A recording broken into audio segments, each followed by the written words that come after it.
So I'm adjusting the rear derailleur. It's not aligned.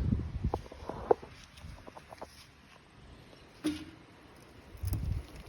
on the last gear, but it's not doing anything. So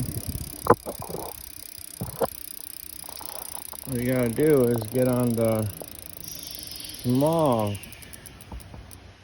ring and go to the high screw, and you have to turn it, and you can see it getting aligned right there. And there you go. It's been aligned, but my daughter crashed, so the derailleur hanger is crooked. That's another video. Bye.